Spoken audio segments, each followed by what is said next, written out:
From GC 90.7's Studio A on the campus of Gulf Coast State College, RAPLINE with Emily Balazs. He's the award-winning author of many books, including the super popular John Jordan mystery series, also a screenwriter, a filmmaker, and much, much more. Today we're going to talk to author Michael Lister about his latest book. It's called A Certain Retribution, and it takes place here in Bay County, in his hometown. He describes the book as a mystery, a thriller, and a love story, and he's here to tell us more about it. Welcome back to the show, Michael. Thank you so much for having me again. Great to have you with us. I enjoyed reading the book, and I'm excited to talk to you about it. Thank you. Why don't I let you set the stage for A Certain Retribution? Well, it's the sequel to Thunder Beach, a novel that came out in 2010, and from that time until now, I always thought I would revisit Merrick McKnight, the protagonist of Thunder Beach. Always felt like there would be it would be a series and there would be a sequel. What I didn't realize is it would take this long to do it, and just because I've been working on the Jimmy Riley series and the John Jordan series and the other things that have been happening. But it was just always been in the back of my mind, okay, what's next for Merrick? What's next? And when I envisioned this story, I guess I got the idea for the story first, and as I began to live with it and think about it, I realized, oh wow, this is Merrick McKnight's next adventure. And so that's how it came about, and it is, I do foresee this series, really going on and maybe a book a year for the next several years that feature not only Merrick, but now his love interest, Reggie Summers. And tell us about Reggie Summers. This is a great character. She is she's a small town girl, and from Weewa, lived there, grew up there, moved away. She's a single mom, very strong, capable person. She is, however, somewhat haunted by some very, difficult, dark things that happened to her in adolescence. Things that she probably has not really dealt with yet, and so now, she's dealt with them, and yet she continues to, and so it's like almost like an open wound. And so in this book, is really things are coming to a head, and she's really getting to deal with them. Partly because she's moved back, and she moved back to Weewa to take care of her dying mom. But she also, her ulterior motive is to confront the people that, her attackers, abusers from the past, confront them head on, and see what happens. And so she gets a chance to do that in this book. And her retribution can be accomplished with a badge this time. She is in law enforcement. She probably chose law enforcement because of what happened to her. And she has, I think, always had in the back of her mind, okay, one day I will make things right. And now's her chance to do that. What happens, what is, I think, totally unexpected and a surprise for she and Merrick, is meeting one another and how their lives were going, and then how they are changed because of their intersecting. And so there's many real life places in A Certain Retribution, and as we mentioned at the top of the show, this takes place in your hometown. It does. First time in 20 years that I've set an entire novel in Weewa Hitchcock. The part of the fun of Thunder Beach was I used real locations in Panama City, mostly real locations, and both in Panama City Beach and Panama City, and I enjoyed that so much, and I knew I wanted to do that again. With certain my other series, like the John Jordan series, is set in a fictitious town of Pottersville. It's set in the fictitious state prison of PCI, Potter Correctional Institution. But then from there, I get to let John visit real locations. Whereas in these books, everything is real, and so it's it presents new challenges, but it's also a lot of fun to do. And in addition to putting real places, I also put a few real people that happen to work or be in those places that as a way to honor them and just have a little fun with it. Such as?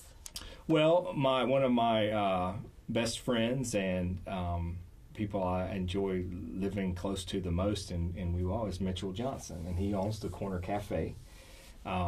Mitchell, like Merrick, like me, like Reggie, grew up in town, moved away. He actually went way away to the West Coast, came back recently in the last probably 5 years or so, and he owns a cafe there now. And he's got a very interesting story about that actual location and things that happened in his past, in his childhood, and now he owns the place. And so I got to work that real life story in among the fiction.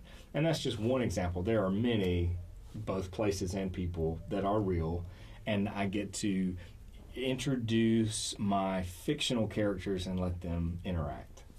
Now, tell us a little bit more about Reggie Summers. Now, as I was reading this, I kind of likened Reggie to a co-protagonist, if you will, along with Merrick. It's kind of like they were the dynamic duo, if you will. You're exactly right. Exactly. I think the series going forward will be the Merrick McKnight and Reggie Summers series. In my novels, Burnt Offerings and Separation Anxiety, there are a female and male protagonist that work together, and I think I see this as the same way. This probably this series will be as more about their relationship than the other series is. Plenty of mystery and suspense and action as well, but I really enjoyed exploring their differences and how they relate, and as I mentioned earlier, how unexpected this reconnection is, and how it catches them both, by surprise, and that's what happens when something unexpected happens in your life. You can either say, okay, I'm going to close the door and go in a different direction, or if you go with it, then it's going to change things. And so Reggie returns to Weewa to take care of her dying mom, to become the new chief of police in this small town, and that was part of the plan. Now there's an additional something that has happened that she chooses whether to incorporate that into the plan or not, and she's going back and forth as she really wants it, and yet she can see how it would get in the way of her mission, and she, because of things that have happened to her, because she is this strong law enforcement officer, single mom, all around badass, she is not particularly open to this relationship, and yet she can't really say no. So she goes back and forth about, whether to get involved. Yeah, as you're making the hand gestures, that's what I thought when I was reading it was a real tug of war. Each time they get close, and then it's kind of like, I don't know if, you're going to leave anyway, so get away from me, right. Just kind of that tug of war between the two. Yeah, I mean, of the two of them, I think Merrick is much more open to something and wanting to pursue it. He has questions and reservations, as I think most everyone does. But yeah, with her, it really is a back and forth. Is this, is this something I should do? And yet, is this something that I can't not do? I can't help but at least go down this road, this path, and then as she does, she's constantly putting on the brakes and backing up, and so I like that about the character. It seems very real to me in how someone who is either said, and I meet people like this all the time that say, I'm single, I'm staying single, I have no interest in a relationship, and then they meet someone and they think, well, goodness, this plan I had for my life, here's an opportunity for it to change, and yet. But it's not. I don't know what to do. So, to me, that's a very real life scenario. It seems to be more real and true of people I'm encountering today than in the past. And is Reggie Summers the character? Is she inspired by any particular person? She is. She is a fictitious character, no doubt, and the things that have happened to her are all made up. They're all out of my imagination, but she definitely is inspired by in her strength, in her integrity, in her sense of humor, and so much about her. She's inspired by my wife, Dawn. And like Reggie, Dawn lived in Wewell, moved off, moved back. Like Merrick and Reggie, Dawn and I, both left, came back, reacquainted ourselves with one another, sort of literally bumped into each other. And a relationship began, and so similar to them. So she's definitely inspired by Dawn, and as that happened, I think probably Merrick became, in some ways, subtle probably, but in some ways more like me. He's still a fictional character, but the bringing Reggie in and her being inspired by Dawn, I think has changed Merrick in some ways, so that they are both, fictional counterparts to us.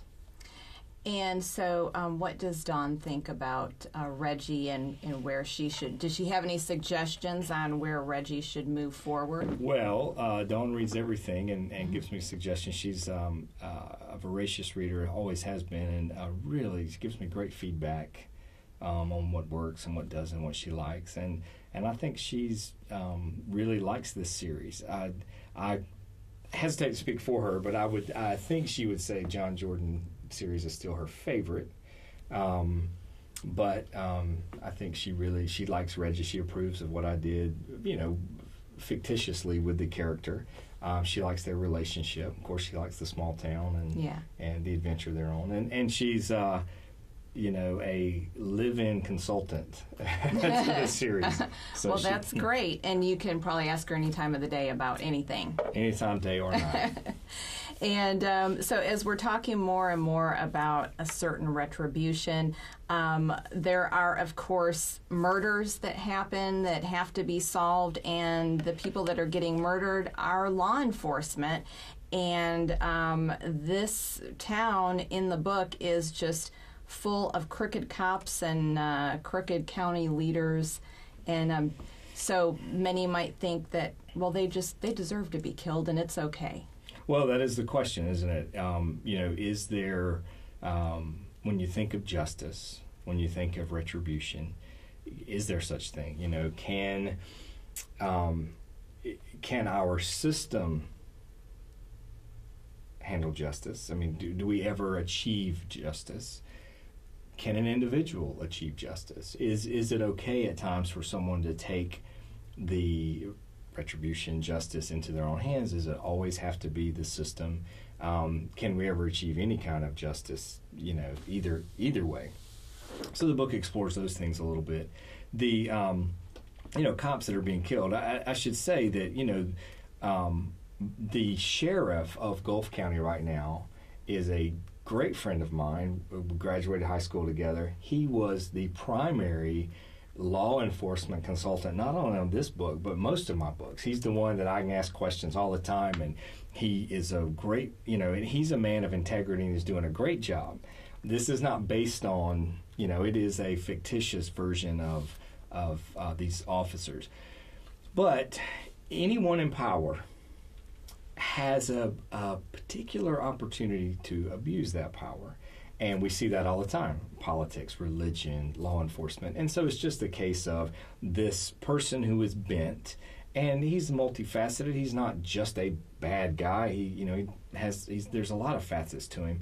But he is bent, and he has, as often is the case, surrounded himself by others who enable that, who are a part of that, maybe have always been a part of from going back to childhood or adolescence. They've almost been like this gang, and now they are a gang with badges. So what do you want to say as far as, without giving things away, kind of what happens as far as killings and the process to investigate that. Well, what Reggie actually, when she returns with this sort of ulterior motive of confronting her attackers from when she was in high school, these attackers are, they're the law enforcement now. They're, not every deputy in the department is corrupt, but this gang we mentioned, they are, and she wants to confront them. Well, shortly after she's moved back into town, one by one, they're being killed. Each one of them with their own guns. The very things that either she came to do or certainly wanted to do, and now she's charged with investigating what's happening. It could be her doing it. It could be someone, who is experienced something similar to what she did at their hands, and someone finally has said enough, and so they're doing something about it. And at the same time that this is happening, the department, the sheriff's department, is under investigation by FDLE. So it is a corrupt department. It is a corrupt sheriff, and there's a lot of things going on. And so she's sort of thrown in the middle of all that, and the whole reason she got the job was because of the corruption in the sheriff's department. So she's doing the investigating, but the irony is she's investigating crimes that she, wouldn't, it's not out of the realm of possibility that she would have committed the crimes that she's actually investigating.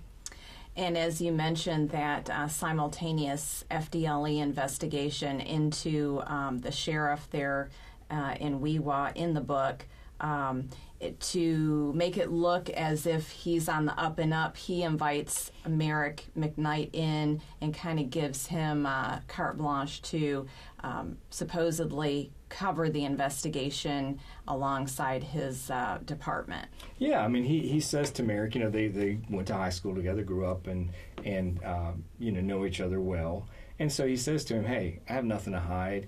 And what he's really saying is, in this particular investigation, I have nothing to hide. So I want you to observe what I do step by step. You can report on it, you can write about it, but you're our witness to see that we're handling this case how it should be. And that's his intention to do. It doesn't mean that there's not a lot of other corruption and things happening in other places, but he knew that this would be a great place because he knew, he didn't commit the crime.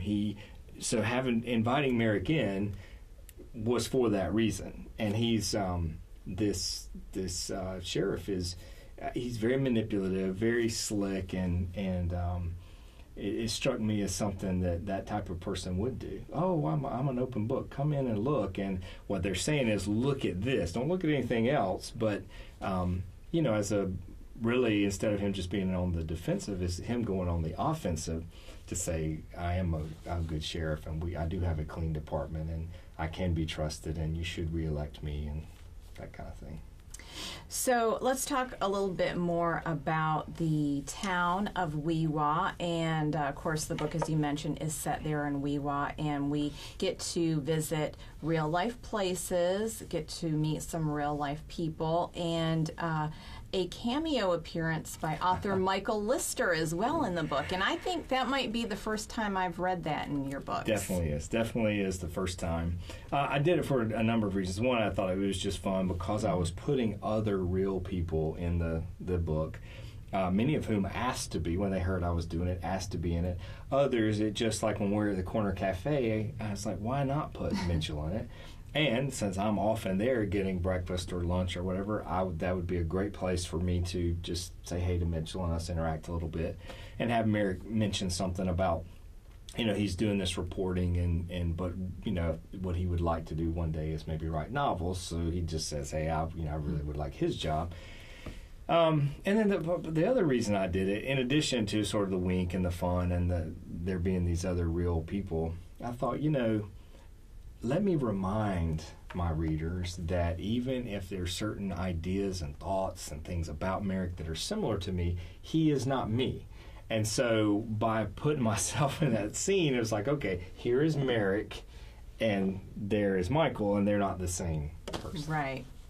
Another issue I wanted to bring up, or what I took out of it, that you kind of addressed the plague that our area has, according to the Bay County Sheriff's Office, at least in Bay County, 1 in 4 women at one time or another will be involved in domestic violence in some way, shape, or form.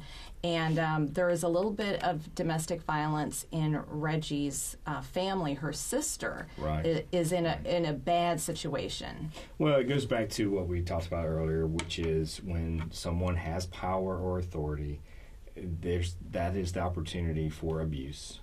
And in the case of domestic violence, and I know it goes both ways, but if one person in the relationship is, physically stronger, or maybe it's not even that so much as they have the disposition that they want to exercise some kind of control and threat and,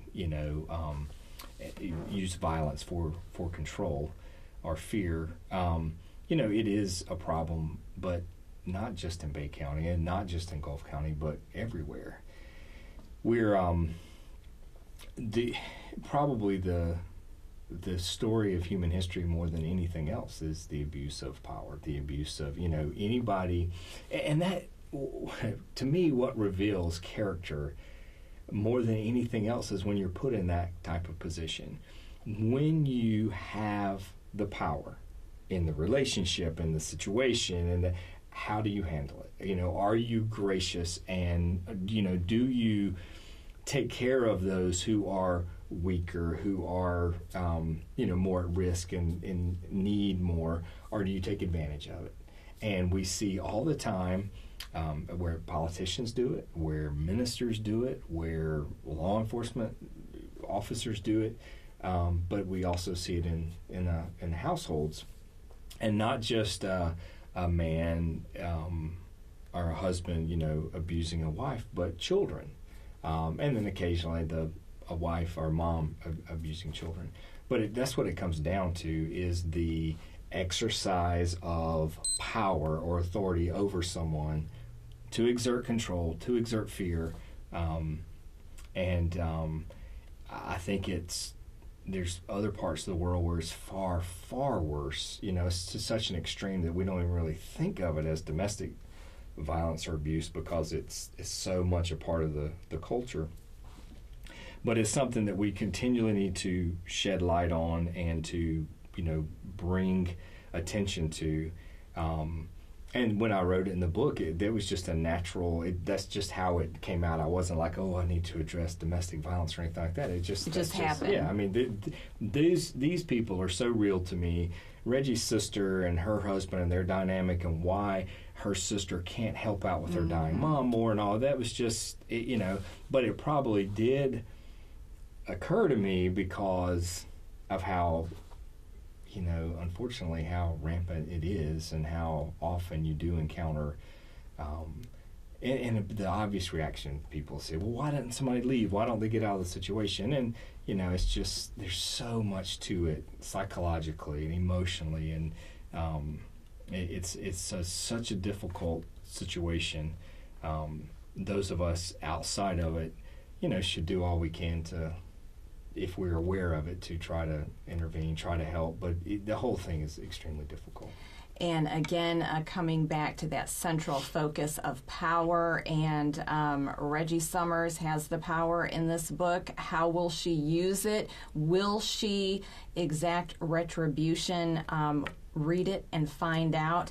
Now, tell me about, you have a big launch event for this book coming up. We do. Wednesday, October 22nd at the Bay County Library. I'm going to have the signing, a reading, a launch party for the book. Also be interviewed by a really cool couple that I know you would really like, who had the #1 overnight talk radio show in Chicago on WGN for 25 years. Oh, cool. So they'll be there, Steve and Johnny, and it'll be a good time. Everybody's welcome, 6 o'clock, October 22nd, Wednesday evening. Okay, great. And what is next? First off, for Merrick McKnight and then John Jordan. Merrick, I've got a story that I'm, sort of letting gestate. It's just there. I return to it when I have time to think about it and all. And so, within the next year, 6 months maybe even so, I'll write the book that will feature both Merrick and Reggie, and it'll be what's happening in their relationship as they move forward, and what happens in this small town that they love so much, and the people that they, in so many ways, feel like they are supposed to take care of. As far as John Jordan, right now we are making a John Jordan short film that I'm so excited about. And people can get information about all of this at my website, michaellister.com. But as you know, I have been as influenced by film as literature my whole life, and I've always liked to do both. I think of myself as a novelist first and foremost, and if I had to pick or choose, that's all I would do. But I enjoy film, and I enjoy that medium, and so I am taking the first step in adapting John Jordan, bringing John to the screen. The short film is called Spilled Blood, and anyway, there's more information at my website, michaellister.com. And then the next novel is I can't tell you how excited I am about this, because we're going to see John's past, and so for the very first time, we're seeing John. The novel starts when he is 12 years old, and it is completed when he is 18 or 19. And it's the first in the Atlanta years sort of sub-series within the John Jordan mysteries. And it involves a real-life case and real-life facts of the Atlanta child murders and how John gets swept up into those. And it really deals with his calling as a minister and as an investigator. And it's called Innocent Blood. There's a couple other surprises I can't really reveal yet, but really cool stuff in that book, and it'll be out early next year. Okay, perfect. And so you can meet Michael Lister and get him to sign one of his the latest book, A Certain Retribution, October 22nd, Bay County Public Library. More info, videos, and more, michaellister.com. And thanks so much for coming on RAPLINE. As always, it was a joy talking to you. My pleasure. Thank you. You're very welcome. And that is a wrap for this edition of RAPLINE. Thanks again to Michael Lister for joining us. And remember, if you're thinking of adding a pet to your family, consider the adoption option. And there's one of the pets that you can adopt right there at the Bay County Animal Shelter. I'm Emily Balazs. Thanks for listening and watching, and have a great day.